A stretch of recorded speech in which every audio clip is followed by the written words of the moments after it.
Welcome to LOA Today. Walt Thiessen and life coach Tom Wells here. Today is Friday. Happy Friday, August 24th, 2018, 8 a.m. Your first daily dose of happy for the day. And we're off to a beautiful weather start today. We had actually cool weather last night in August, which is actually what's supposed to happen in August, believe it or not. But yeah, right. But it is supposed to get cooler. But it got cooler. It was like in the mid-50s, and that's close to where it's supposed to be. And I like that because, and our team likes that for the gardening service, because that means the humidity is down. And when it gets down that cold, the humidity goes away. So, wow. good things happening from that perspective, I can tell you. How you doing, Tom? I mean, I haven't talked to you since Monday, but how's it going? I'm doing good. We're having a little bit of cooling off here too, where the highs aren't quite hitting 90. They're like, the hottest days lately are getting up around 87, 88, but we've even had some days in the 70s. It's been really nice, and that's unusual, but it's actually normal for August. Fall's coming around, like you say, and so things have been very interesting for me. Just a lot of changes, and yet I feel like I'm settling into more and more feeling I'm in my heart and feeling that things are unfolding the way they need to unfold in my life. And well, that's a good thing, especially considering what we were talking about on Monday. I mean, that means you made some important changes that made a difference in your life. That's a good thing. Yeah, and I don't even remember exactly what I was going through on Monday, but I'm sure it was significant. But I just feel like it's just a natural progression of allowing and trusting, that life is going to always default eventually to what's really naturally meant to be, and the flow of beauty, the flow of love, the flow of possibility. That's what really is ultimately behind everything that we struggle with. So absolutely, yeah. And feeling that more. We won't rehash what happened on Monday, because that would regress. We don't want to do that. But the fact that you'd forgotten about it, I think that's probably the best thing that happened. You forgot entirely what it was. Good. Yeah, that's right. I just know that it was something about the heart and about becoming more and more conscious and aware, and so everything's good. Excellent. Well, then that, I guess, is probably our foundation for today's topic, because since everything has been about being in the heart lately, manifesting your unique gifts, well, your unique gifts come from within you, which I guess, first place we look for that is coming from within the heart, isn't it? Yeah, in a way. I mean, it comes out of that knowing that everything is okay, and that the universe is actually a benevolent and benign place. It doesn't always seem that way, does it? No, especially for us this week, because Louise and I have been dealing with stuff with a business, which I won't go into great detail about. But the bottom line is that we're having to step up our game, do more. And as I was thinking about that this morning, I was telling you before the podcast, that's really the diametric opposite of what we talk about here on the podcast. We talk about getting into the good feeling place and asking the universe to do more. And here we are stepping up physically doing more. And I'm thinking, wait a minute, hold on. There's something not right with this picture. So we got to kind of turn that one around. But yeah. Especially if it feels stressful, right? Or if it feels difficult. Oh, yeah, exactly. How do we learn to let the universe do it at those times when things seem the most difficult? And I mean, when you're in our shoulders. Exactly. And when you're in the middle of it, it's difficult to let go, because a lot of the stuff you can't let go of at that moment in time. If you did, some really important stuff would fall apart. Yeah. But what you're aiming for is a longer term picture where you're letting go, and the universe is coming in, filling in the gaps and doing what it does so well. That's really what we're trying to do. I mean, if I could just drop the reins today and just let everything, fall apart, and the boat would turn in the stream, it would head downstream, but we'd go through some rapids sideways, and I don't really want to go through rapids sideways. Yeah, there's that. I really don't enjoy that part, so I want to make it a controlled turn.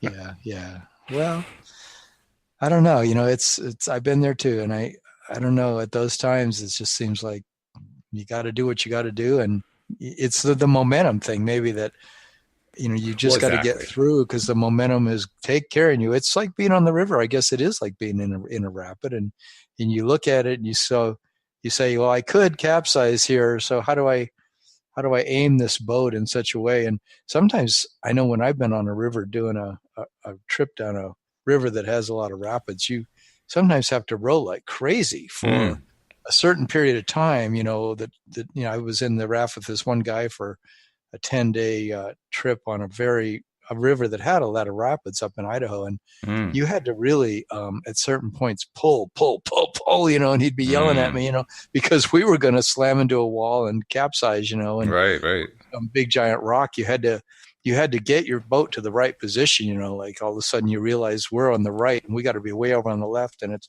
50 feet over there. So you start rowing like crazy. But once you get over there, then you're in the right place in the stream and it carries you exactly where you need to go. Maybe that should be the topic of a show sometime. You have to avoid the rocks so you can get into the mainstream.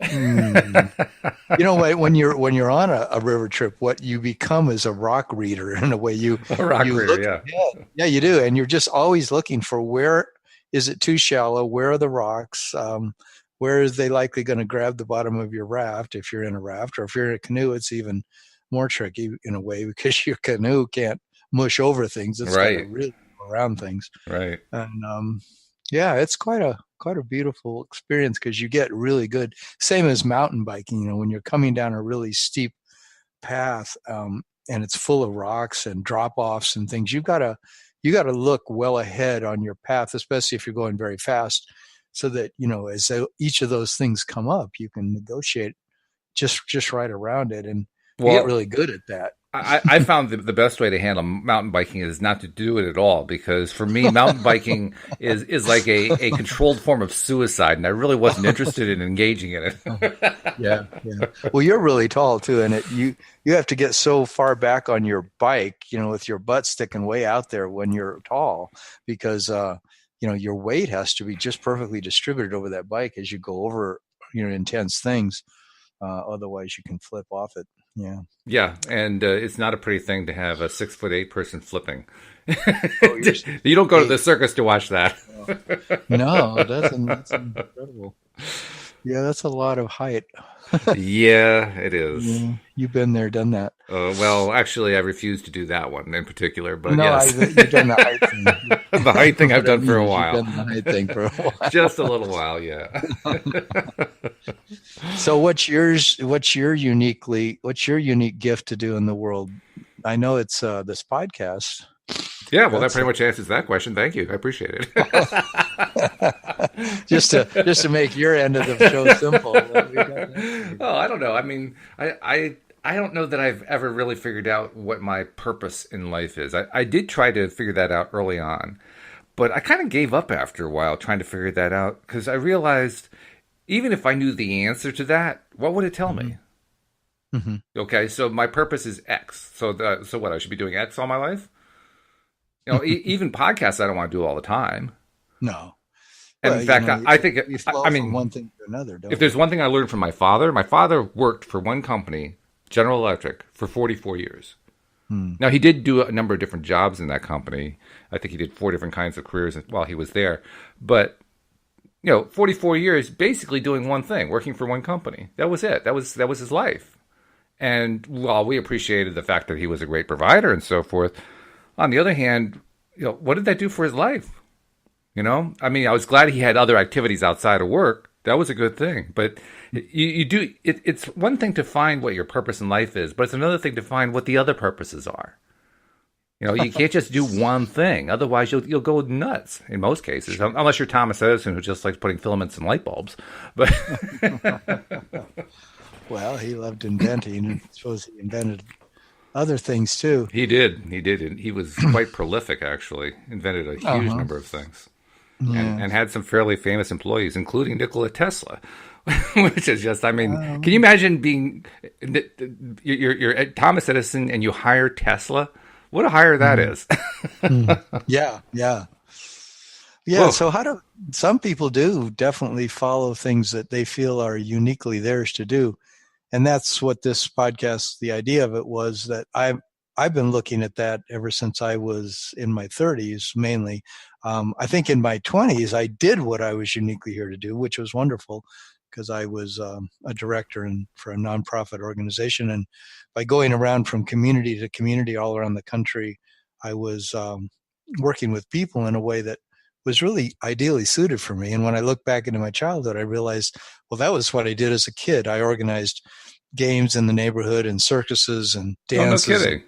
Yeah, I always liked to do that kind of stuff. Oh, And wow. it wasn't all I did, but, I was constantly organizing games, like kickball. And I even made up games and then invited out the kids in the neighborhood to come and play the different games Oh, that's that I wild. made.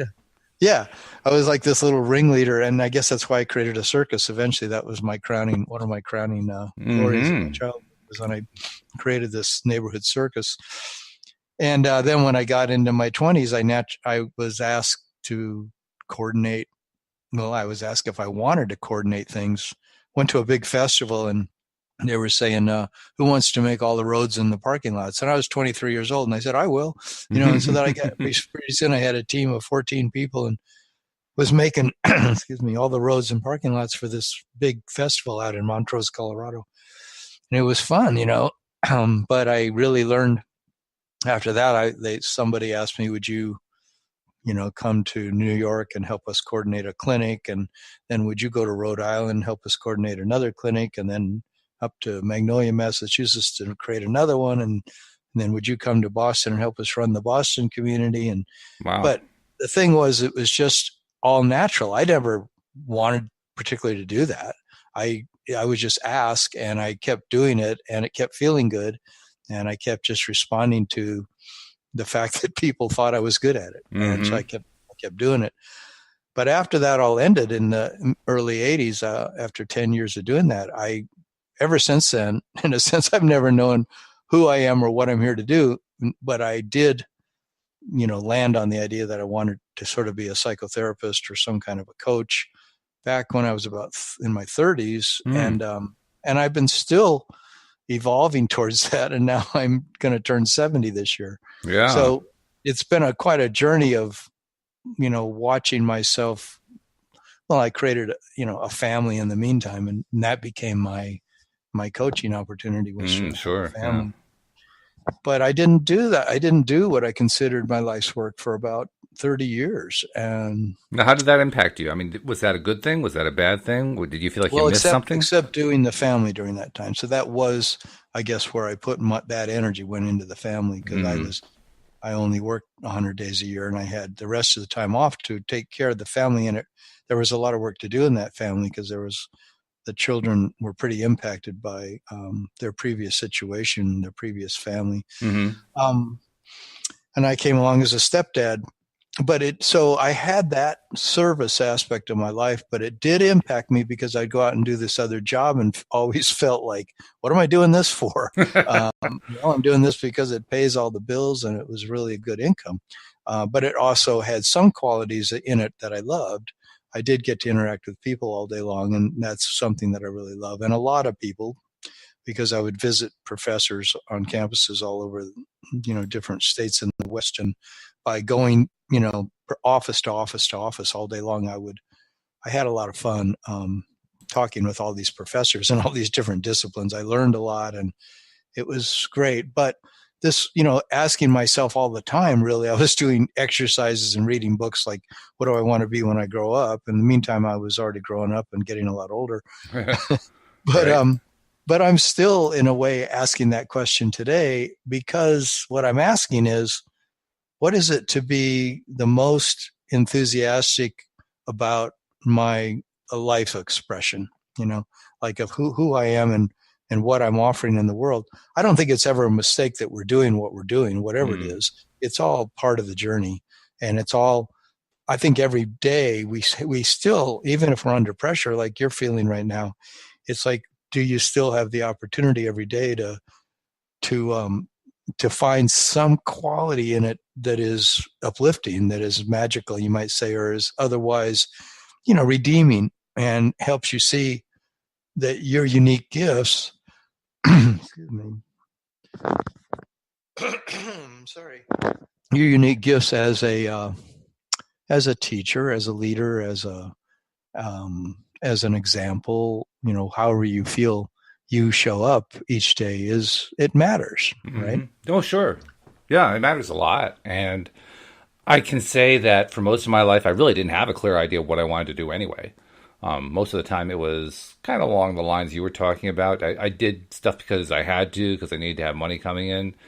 But I really wasn't doing anything that I loved. The podcast is really the first thing that's come along that I really, really love doing. Even though I'm not getting paid for it, I still love doing it. And I'd love to get paid for it. That'd be great. But it really illustrates for me how important it is to find that one thing that you really love. Doesn't even matter whether you're getting paid for it, just finding it and doing it. And it doesn't have to be your life. It doesn't have to be even the majority thing in your life. But finding it is where, I mean, you talked about how you deal with stress, how you deal with, when the pressure is climbing. And you pointed out very accurately that my go-to thing is the podcast. And it is. It's not my only method. It's not my only process for, getting myself into a better headspace, getting myself into a better feeling place. But it's an important one. And I am so appreciative that I found that. Now, is that the same thing as bringing money in? No, but it's pretty darn valuable. Because the simple fact is, unless we get ourselves into that good health headspace, unless we get ourselves into that good feeling space, we're not leveraging the universe the way we can. So it almost doesn't matter whether or not it's directly bringing income in. What matters is it getting me into the place I need to be in so I can attract the stuff that I want? That's the way I see it anyway. Yeah. I mean, I've always felt a kind of a dilemma around the money side of it. I have created a career that does bring me the income from doing the thing that I feel is a unique gift that I have, which is working with people in this one-on-one and small groups, to help people get turned on to how beautiful their life could be and how much they could manifest their gifts. In a lot of ways, that's the biggest calling I feel, is to ask those questions with people and ask those questions with myself, because I've spent so long in a way asking that and refining my life constantly to the point of is this what I really want to be doing? Is this what I really want to be doing? And I don't think I've succeeded at all compared to what some people have who, maybe figured out how to be in that place in their early years and have managed to do a lot of manifesting what's uniquely theirs to do in the world.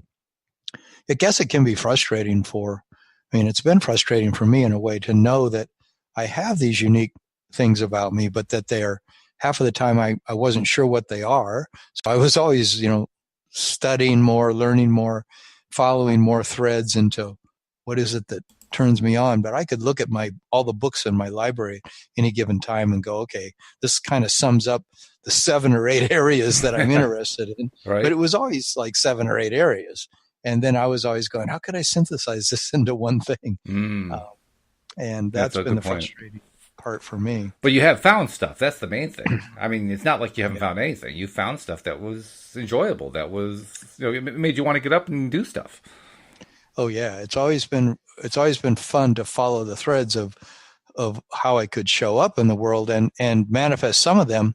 I just always felt like, wait a minute, when am I going to just step out on the quote the world stage and as who I really want to be, as some people do, whether they become a musician or they become a corporate executive or they become an artist, whatever they end up doing, become a mother. They do the thing that really pulls them the strongest. And I think that's a lot what I'm bringing up in this podcast, curious about, is do you feel something in you that's calling you in a certain direction? Have you been shown something in your life that you have a gift for? Like when I talk with you on this podcast, it's clear to me you have a gift for being in brilliant conversations and guiding the conversation in exciting and interesting and fun ways that are uplifting and illuminating to other people. Now that's an amazing gift. I know that I can trust you when we get on a podcast that you're going to negotiate and guide that podcast in a direction that'll feel good. And well, thank you. I'm glad to hear it. Yeah. I mean, it's nice to know that I'm having that effect.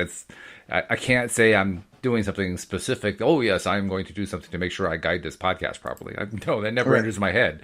But I'm glad it Yeah. works out that way. So that Yeah, exactly. I think that's what happens when you do something you love, right? It just kind of naturally happens. I think that's one of the keys to what is our gifts is that, like I found myself doing it as a kid, and then when I did it through my 20s and early 30s, I never had to think about being a good community coordinator, a good director, a good facilitator. It just was what I did, Right, and I right. didn't know why. But one time the people somebody said, you're one of the best coordinators we have in the country for going to a community that's troubled and helping it get straightened out, the way the organization wanted that community to run, which was, based on a lot of fun and good feelings. And they said, somebody asked me once, how do you do it? And I said, I just show up. I just show up and be me. I don't do anything, because I didn't. And I would just show Yeah. up and be me. I would usually appoint somebody as an assistant right away because I always felt I needed a good assistant. And then the two of us would figure it out. And so it just became fun. I mean, it was just like playing. It really was. It was like being back in my childhood, playing games. And it's funny that I got away from that for so many years, like how to just go have fun with a bunch of people, and out of that something would just emerge that was cool. That is kind of an interesting thing, isn't it? Because when we're having the most fun is the time when we're in kind of in one sense, it's more productive. We're doing more in a sense when we're having fun, which Mm-hmm. which is kind of flipping the traditional approach on its ear. Because traditionally we say, well, you got to work hard to what you want to accomplish and so forth. And yet, what we're saying here is you got to find what you love, and you'll end up working hard on it because you love it. Not quite the same Mm-hmm. concept at all, and has quite a different way of Mm-hmm. playing out too, because it's a lot less pressure packed, it's a lot less stressful, and it's a lot more fun. That's why we do the Yeah, fun, right? yeah, and it's in the moment because Yeah. we are we're receiving impulses. Like, and if you're having fun, if I'm having fun, and I'm actually following what feels good to me, then I'm much more likely going to be receiving impulse after impulse after impulse of what's more fun and what's more fun and what's more fun, Hmm. and or what needs to be done, and I'll go do that. If you gotta. I remember back when I was working running that organization, and if I had to go out and find a new house to move this community to, because I was running ashrams, they were called, spiritual centers in big cities around the country. And a lot of times I had to go out and find a house for everybody to live in. And that seemed like a task, because Oh after you yeah. do that for 2 or 3 weeks, you're driving the streets, you're looking in the paper. Back then we didn't have the internet, so you're looking in the newspaper all the time, and then you're going Hmm. out and looking at these places. And I remember sometimes where that was the most difficult thing I ever did, because it was an onerous, painstaking task, and yet I just sort of took it all in stride. Like I actually had fun doing it. Really, I mean, part of me was like, well, it's kind of cool to go look at all these different houses, and then to watch how it would unfold. Life would show me, Source would show me the right house, and when I would find it, it was really cool because I know this is the place. This is the Mm. place we're going to take, and it just was like a divine thing in the fact that it was the right owner, the right price, everything was falling into place. It was a beautiful house, and then when we'd move into it, it would feel fantastic, and we would always get along with the owner really well. Good. That's a good And thing. that's, yeah. So things like that. I mean, when we're following our natural flow, things do unfold for us, I believe. So, if we look at the title of our topic, manifesting your unique gifts, I mean, manifesting, we're used to talking about that from an LOA perspective, ask, believe, Mm-hmm. receive, that sort of thing. Mm-hmm. But manifesting unique gifts, so what do you think? Is it the same process? Do you actively ask the universe, what are my unique gifts? Please deliver them to me. Mm-hmm. Well, I didn't in my early 20s and those 10 years I worked for that organization. I don't think I really asked what were my gifts. I guess I kind of did because they would, the organization would ask you to think about what you do, what you feel most called to do. And I did follow what I felt most called to do, but it was others that asked me to do it. It wasn't that I said, I want to be a coordinator. It was, well, I did at that festival, that very first time I was at, they said, we need somebody to organize the roads and parking lots. I don't know why my hand shot up. you know, and it was like, oh, okay. But it felt like, oh, I could do that. Surely it'll just all happen. And it did. I just sort of believed it would just all happen. I don't know why I believed that, but maybe because I went back to my childhood when I would organize other things, and it just would always be fun. Therefore, I kind of knew, well, fun happens or something. I don't know. Okay. And but yeah, so I think though, in the years following that, I started to really ask, and I asked so intensely that I was constantly asking, and I think I got stuck in asking instead of receiving. Why is that? I guess I didn't, for some reason at that point, I no longer trusted that I could. I felt like I was on my own. Before, I was with this teacher from India, and I trusted. I think that everything was sort of under this divine guidance of this.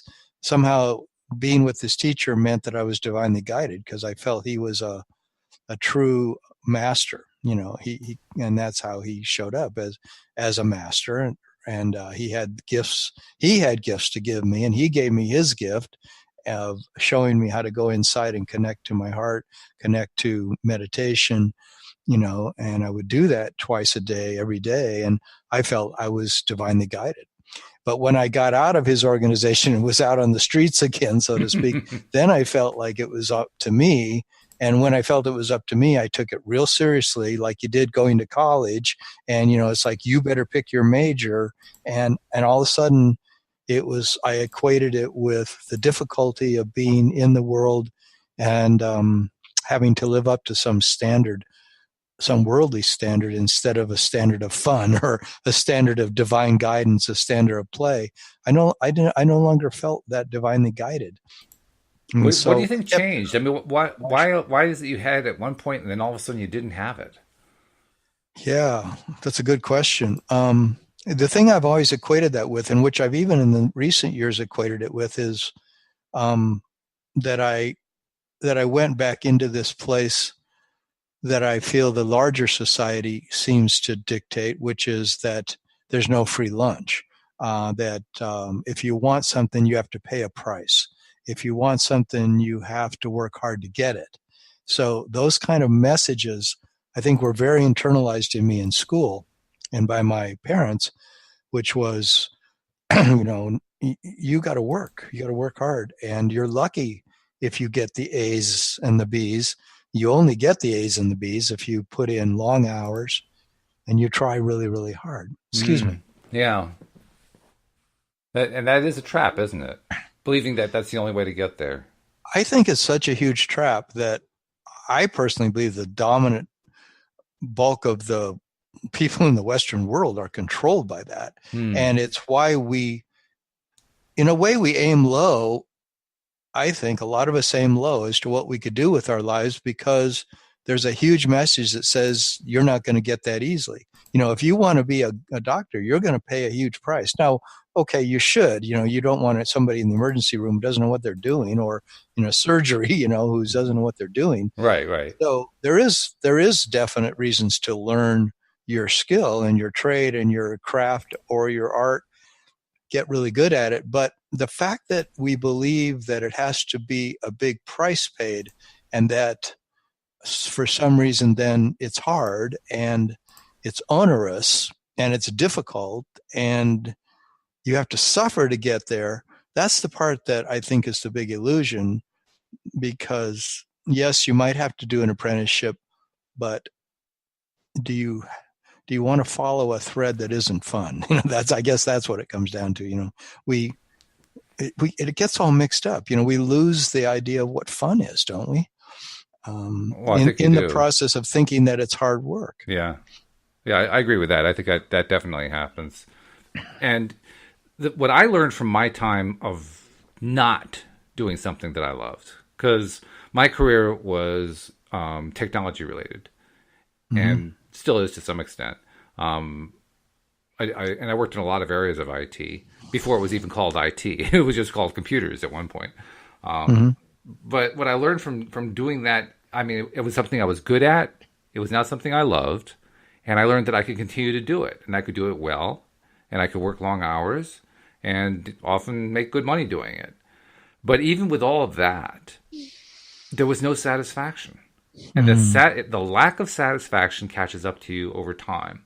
You don't notice Right. it at first. At first, you say, "Oh, that's no big deal," and Yeah. it is no Right. big deal at first, you know. Mm. But you go without the satisfaction, without the joy, long enough, and it wears you out Mm. until it finally gets to the point where you can hardly even lift your head. You're so tired of it. You're so Mm. frustrated by the fact that you're just not enjoying the work that you're spending most of your time on. Yeah. And that to me is that's like that's the hidden detriment to not doing something that you love. It's one that you Mm-hmm. don't see and you don't experience right away. It takes a while Mm-hmm. for it to show up, especially if it's something you're good at. Mm-hmm. And a lot of times our soul, I mean, I feel like I lose touch with my soul's calling, so to speak. If I dull myself into a routine job, year after year after year, or any kind of a routine pattern, like I've been in a pattern for years that I'm been breaking out of, over the last 4 or 5 years, mainly because of law of attraction and understanding that, there is such a thing as really trusting source to orchestrate my life, Mm-hmm. and that I could let go of this idea that it's all on my shoulders. But yeah, I've lived so much of my time feeling just trapped by the belief that I want to do what I love, but it's too hard. Or I want to do what I love, but I don't know how to get there.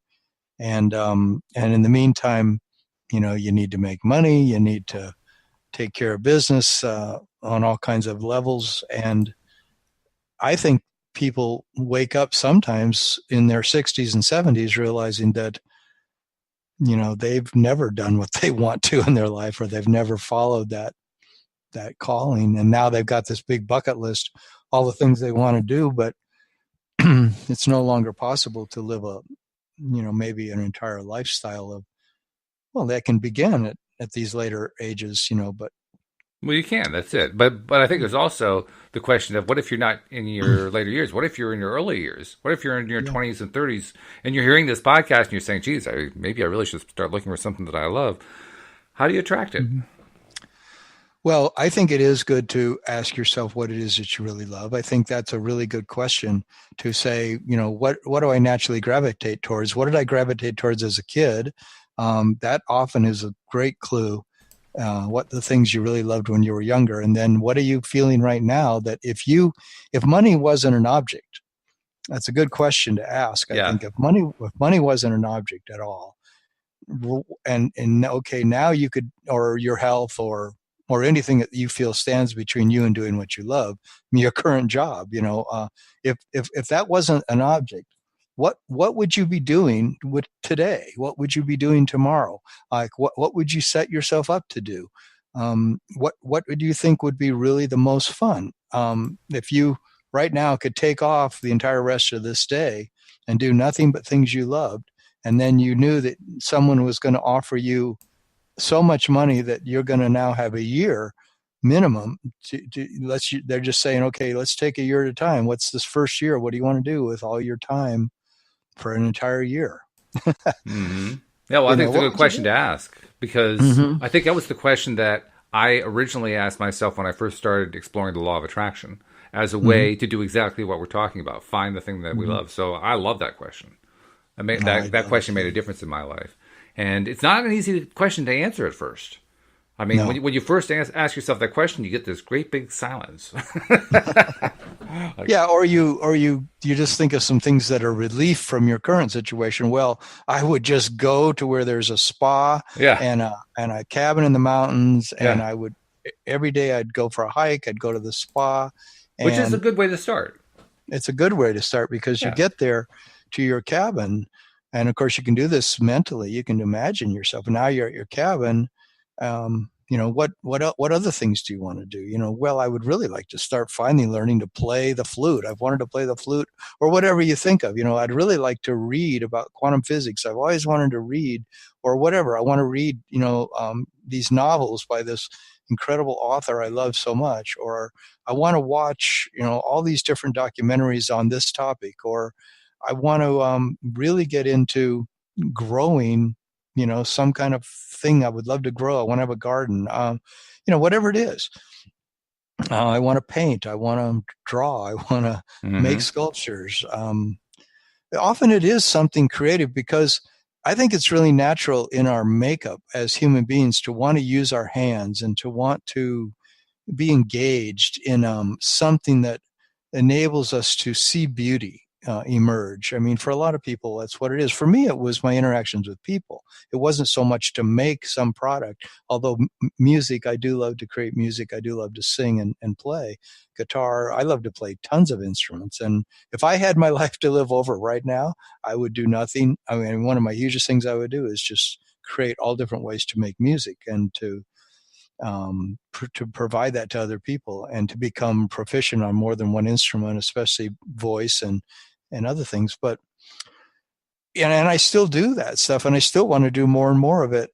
And so I think we each come in each lifetime, assuming we have many lifetimes, to take it up a notch in a way to manifest something more of who we really are as a soul, as an entity, as a being. That's a journey we're on, I think, through lifetimes. How do you answer the question of, well, I need to be able to earn a living. How can I earn a living at the thing when I can't see a way to earn a living at the thing that I like? Mm-hmm. I think that there's always going to be a way if we are open and receptive to what impulses we get from source, that it's our belief that that's the difficult part, that of course, by law of attraction, the thing that we think is hard is going to be hard. The thing that we fear is going to show up as a fear. And so somehow we have to know that the money's going to come, and we're going to do what we love, and the money's going to come. And in the meantime, if we have to take another job, I've heard, for example, Abraham talk about that many times, like someone's in the chair asking them questions of that very question, and they say, well, sometimes you do what's in front of you.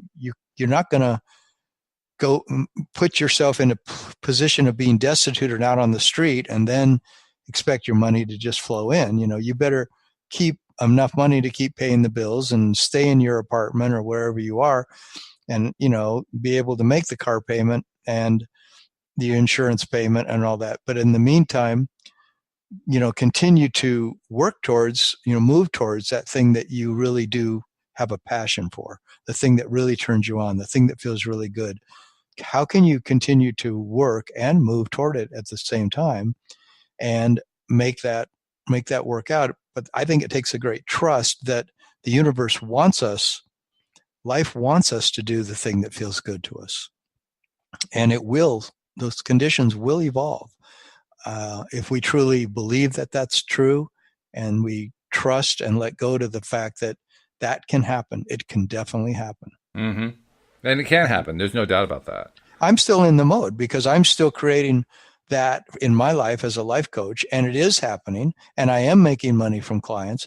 It's just sometimes not enough. And so I'm looking at other things I can do as a life coach that can open up my horizon to even more, which is why I'm creating a group coaching program, which then, could make money as another income stream. And, I could add other things. I could add a book. I could add other products, videos, different things that I could offer that could be other income streams. But I want my focus to be on what really turns me on, what feels like fun, what feels good to me, and what opens up my new horizons, the new vistas, the new perspectives that I want to work on to open up my possibilities, to have more fun, to feel better, to maybe serve more people, to do more of what I love. That is important. It's a vitally important thing. I mean, you mentioned how it is easy to pick up on something that you like doing if you're willing to put aside for the moment. I have to immediately make income. If you're willing to trust, the income will eventually come. And yet I'm sure there are many people, myself included, who have experienced how long is this going to wait? How long am I going to have to wait for this? And we end up keeping score. Well, it hasn't shown up yet. I keep looking and it isn't there. In fact, I find myself keeping score with, because I would love to earn my living off of doing the podcast, right? Well, I've been watching the numbers, and the numbers have been going up. The number of unique listeners, people who are subscribers, the number of times they play different episodes and so forth, the numbers are up. I mean, this month alone, we may even make 10,000 plays in 1 month, which would be far and away a record for us. So everything keeps improving in that way. And I think that kind of looking at stuff, when you're looking at stuff that improves, that's a good thing. Because now you're looking at stuff from that positive, good feeling perspective. The difficulty, I think, comes in when we look at it from the lack perspective, the one that, it's not happening. When's it going to happen? I'm getting so frustrated that it hasn't happened. When's it going to happen? Why isn't it happening? That's a nowhere place. That's a bad place to be. So that to me is the distinction. Is looking at the score, is looking at the progress feeling good, then look at it. If it's not feeling good, definitely don't look at it, because all you're doing is holding yourself back. But more importantly, do whatever you have to do to get yourself into that place where you're allowing yourself to believe what you know is true. It will come eventually. It's just a question of when. It's just a question of how much. You talked about momentum. How much momentum going the opposite direction you have to overcome before you get there? Yeah, and I think that's the biggest thing I face, and I think I face that with a lot of my clients. Is that people would love to be doing what they feel most called to do and that feels most exciting, and to learn to finesse the money side of that. How will I keep my focus on what I love to do and let the money somehow flow from that? And I think for me, it takes overcoming a lifetime of believing that money comes through hard work. Money comes through paying a big price. Money comes through being really smart and clever and having your everything figured out, and a really good plan and all that stuff. And rather than, maybe those things are going to fall into place, but how are they going to fall into place? Are they going to fall into place with ease and fun and joy and spontaneity and serendipity?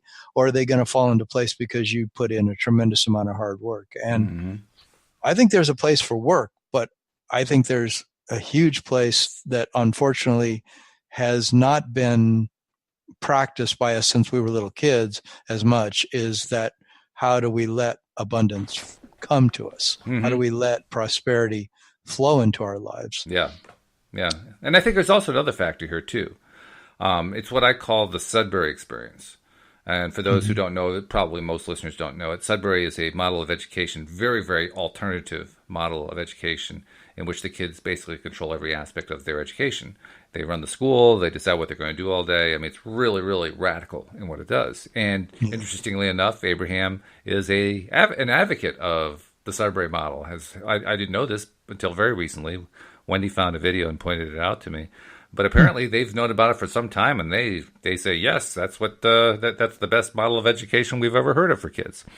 Wow. Well, it is cool, yeah. Well, one of the things that Abraham's recognizing in that model is that kids, when they are in that model, they spend a lot of time trying things out. And when I say trying things out, I don't mean they take one thing and try it out for a year. I mean, they move quickly from one thing to the next. They try this for a day, and they try that for a day, maybe this for an hour, and this one for 2 hours. And they just keep moving along until they find something that jazzes them. And then they get sucked into it. And they just can't stop doing it. That, to me, is one of the most important skills most of us lack, because we were really never given the opportunity to do that. We were cut off from it by our social system, by our educational system. No, you're going to do what the teacher says to do. Oh, no, you're going to do what the administrator says to do. You're not going to follow your own guidance on this kind of thing. That's what we're all growing up with for the most part. But I think it's a good idea, even after we get out of school, to do this kind of thing regularly. And you know who one of the best people was at doing this? It was Jerry Hicks. Esther's husband, Jerry, had an amazing life when it came to trying things out. And we learn Yeah. about this at the end of their book, Money and the Law of Attraction, right? We're talking about Mhm. career here. We're talking about money. Well, this is at the end of the book. Mhm. And let me just read this section to you, because this is as with most of these books, Jerry and Abraham have a conversation, and this is Jerry's side of a conversation. But this is one of his longer little soliloquies, so to speak. But just Okay. listen to the things that he did. He says, through my early years, while we lived on a series of 40-acre farms in Oklahoma, Missouri, and Arkansas, I did many different things to earn money, all of them very hard work and none of them fun. From picking berries to raising and selling chickens, to planting, harvesting, and selling tomatoes, to chopping and selling firewood. I earned quite a bit of money for those times, but I didn't enjoy my work at all. And then during my high school years in New Orleans, I worked at another series of non-fun jobs as a roofer, a sheet metal mechanic, and an elevator operator. The first job I had that was any fun at all was being a lifeguard at Pontchartrain Beach. I'm not sure if I pronounced that wrong. Sorry to all you Louisiana folks if I completely butchered that one. Train, yeah. Yeah. I guess that I was like most others around me, he says, and it didn't occur to me that fun and earning money could coincide. During the time I was doing all of that not fun, very hard work, I was doing fun things after work. I got together with other kids in the park at night and played my guitar, and I sang at church and in the choir at the New Orleans Opera. I led a Cub Scout group, performed acrobatics, and volunteered as a teacher of gymnastics and dance. I did many wonderful, fun things, but I didn't earn money from any of them. However, once I became an adult, I never again worked very long at anything I didn't enjoy. Instead, I became self-employed, and those things I'd been doing free for fun, I just kept doing. But then I started receiving money in return for performing them. I hadn't been training for or planning for a career in music or singing or dancing or acrobatics, but then the Sheet Metal Workers Union called a strike. And while I was out of work, a man at the YMCA gym asked me to join El Gran Circo de Santos y Artigas in Cuba as an aerial bar performer in their circus. And so I didn't go in the secure direction in roofing and sheet metal that my father wanted me to plan for. It paid a steady wage, and I was trained for it, and was very good at it, even though I disliked so much about it. But as a result of the unwanted union strike, I turned easily in the direction of what then became a truly joyous life of adventure and earnings. I began as an acrobat with the Cuban circus, and then stayed in show business in one aspect or another for over 20 years. And what is it that he and Esther ended up doing? They were in show business. Esther still is in show business. Yeah. I mean, we don't really think of it that way, but she goes around the country and around the that's true. world giving workshops. That's show business. Right. You know? Yeah, and she's got this great thing where she says there's these guys called Abraham that are in the unseen realm and that they talk through her, and it's a great show. But It's a fabulous show.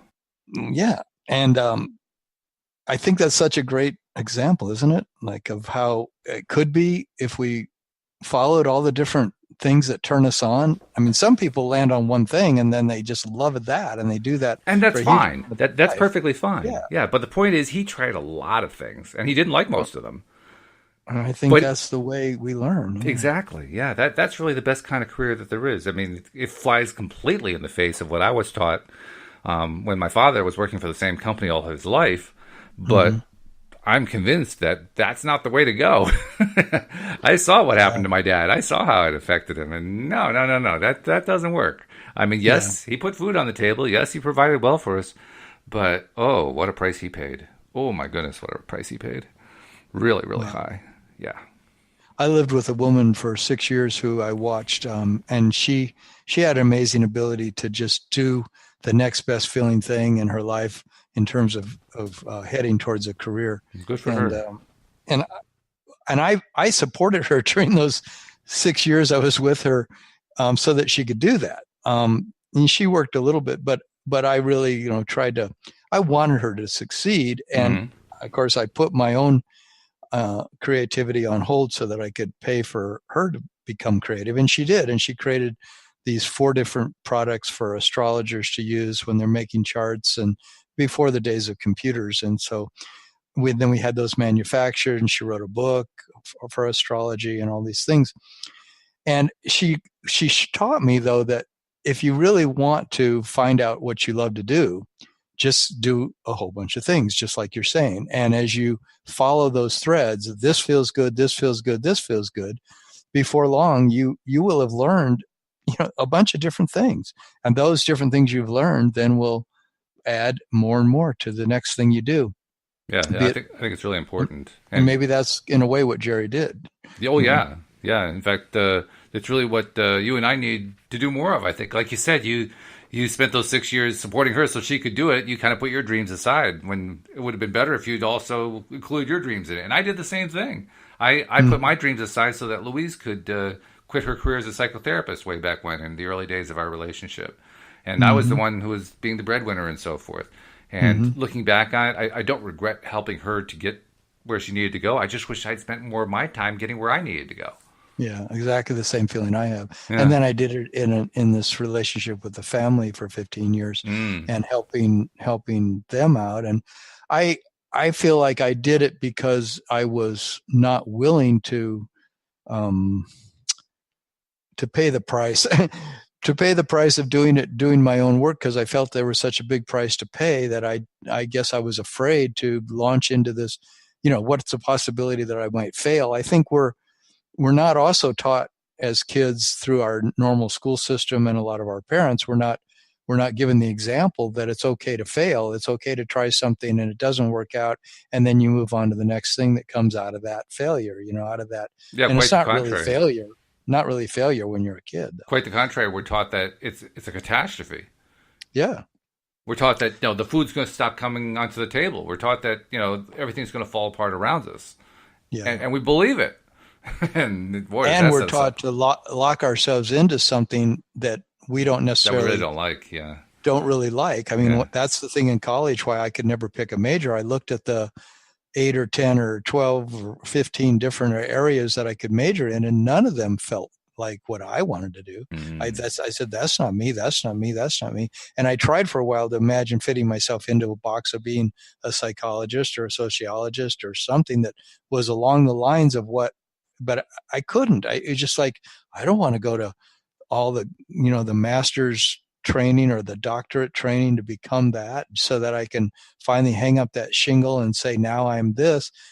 I felt called in some unique way. And that's why I left college after 3 years and hit the road. And I started to learn about all kinds of other things like astrology and yoga and vegetarianism and on all kinds of things that were more along the lines of what I was called to do. Well, good for you that you actually took the steps. I didn't even take the steps. I was so deeply entrenched in what I've been taught. Like, even when I was in college, I thought I had to go to the best college I could get into and set myself up for the best job I could get, regardless of whether I loved it, all that kind of thing. It never occurred to me, never for one moment, that I should go look at other kinds of schools that had different kinds of curricula and different kinds of degrees and different stuff to look at and study and so forth. And certainly not anything that was alternative. Mm-hmm. It had to be mainstream. Otherwise, you're wasting time and money. You can't do that. You can't waste time and money. Mm-hmm. Yeah, we're almost like the generation that had to go through the last of that. Yeah. Putting yourself in a straitjacket is the only way you can really live. And right. You've got to, obviously our parents didn't entirely believe that, because many people in our parents' generation did do things that they felt really called to do. Yeah, but a lot of them were also conforming to particular professions that were out there. Mm-hmm. And there's nothing wrong with that. If that's what you really feel called to do, I say that's fantastic. You really feel called to be a doctor, then you'll probably be a fantastic doctor. But if you're doing it because this is the best way to make money I can see, and even though I don't like it, I'm going to do it anyway. Yeah, it's a death knell right there. That alone is just going to strangle you at some point, sooner rather than later, most likely. But yeah, actually, it's a blessing if it happens sooner rather than later. I'm convinced of that, because for me, it took a long time. It took years before it finally strangled me pursuing something I didn't love doing. Not that I like being strangled, don't get me wrong. But if I'm going to be strangled, I'd rather have it happen earlier so I can shift gears earlier, right? Mm-hmm. That's the way I was feeling about it. If people really want to look into this, there's a really good movie I just saw called Discover the Gift. And it's all about that. It's made by a Hollywood filmmaker who finally changed his perspective on his life on the, he I guess he was making action films and things like that. And he began then to, I mean, in this film, he makes a film about discovering your unique gift, and he interviews, Mark Victor Hansen and all these different people that have done with their lives what they wanted to do. And they all talk about how you can do that. They're all personal growth, gurus or masters or, teachers. It's really good. It's a really good movie to help you see. And I saw that when I was watching that, it made me think of what we were just talking about, how our parents' generation did not model and our teachers didn't model doing what you love as much as now we're modeling it, and we're trying it in our generation much more. And I notice my kids, they all do. They all have that as the centerpiece of their life, is doing what they love. That's really good. And they're trying to work around that in terms of money. Well, one of my boys does what he loves and makes a really good living at it, making jewelry, incredibly beautiful jewelry. But he makes incredible money doing that. That's excellent. Yeah. So it's good to watch young people more and more. I see them doing it. I mean, in droves, young people are doing what they love to do and finding a way to change the society so that there's more and more potential for each person to make money doing what they love. There's a huge proliferation of possibilities out in the marketplace to do what you love. If you get out into that marketplace and start experimenting, there's lots of avenues that income can come in and that you can still be doing what you love. That's a good thing. It's good news. That's what I'm counting on too. And by the way, there are lots of people out there who don't know about this podcast and who don't know about the Daily Dose of Happy. So we'd like to encourage our existing listeners to take a moment and just post something in your favorite social media. Include the phrase loatoday.net. We've been asking for this for about a week and a half now, 2 weeks, something like that. And during that time, we're seeing a definite increase in traffic. We're like I mentioned earlier, we're actually on track to almost perhaps getting 10,000 plays in a month. I can remember, like a year ago when we were hoping to hit 10,000 plays for all time. So it's definitely been growing. But even so, there are thousands, millions of people who've never even heard of this podcast. And when you put it out there like that, it's not so much you're reaching out to your friends, although you are doing that too, but you're contributing to how social media passes messages along. And when social media gets more and more postings about things like loatoday.net, it gets shared with more and more people that you and I don't even know. So please just take a moment and go on to your favorite social media site so that other people can find out about the Daily Dose of Happy and get their daily dose, because you need to have positive programming in your life. There's so much negative programming. We got to counter it, right, Tom? And we got to find some way to turn that around. Might as well. That's a good thing to be doing. And more than that, we also want to encourage people who are not yet subscribers to become subscribers. I mean, maybe this is your first podcast, and if it is, just take a moment, go to our homepage at loatoday.net. You'll see instructions on how to subscribe to the podcast. It's pretty much like you subscribe to anything else. On your iPhone, you do it through the iTunes store by searching on LOA Today. Same thing on the Android. You may need to, if you're on an Android, you may need to download some podcast software, but you do that from the Play Store, and then you open that software and do a search on LOA Today. Or you can just, if you already have the right software in place, especially with an iPhone, use your Safari web browser and go to the homepage and click on the link, and it'll just automatically subscribe you. Boom, you're done. But whatever way you do it, please become a subscriber and share. And Tom, how does somebody reach out if they're looking for a little more private consultation? Because sometimes some of these things are a little bit, delicate and difficult to talk about in a public scenario, but we need to talk about it with somebody. How do they reach out to you? Yeah, I offer a free half hour of coaching where we can talk about what your situation is that you might want to work on in a coaching environment, and you could feel out whether or not working with me might be good for you or not. And you can go to my website, which is called youarejoy.com, youarejoy.com, and you'll see there in the menu a chance to sign up for a free half hour of coaching with me. All right, very good. Well, actually, I would like to also recommend a book for this topic of today, Manifesting Your Unique Gifts. It's called The Big Leap by Gay Hendricks. And The Big Leap is about how you can take off the upper limit of your potential and begin to understand how to expand your reach into doing what you love to do in the world. Excellent. Well, Tom, it's been great. I hope you have a great weekend, and let's pick this up again on Monday. Okay, Walt, I hope you have a good one too. Thank you, and we hope that you'll come back next time as well to join us here on LOA Today. Goodbye, everybody.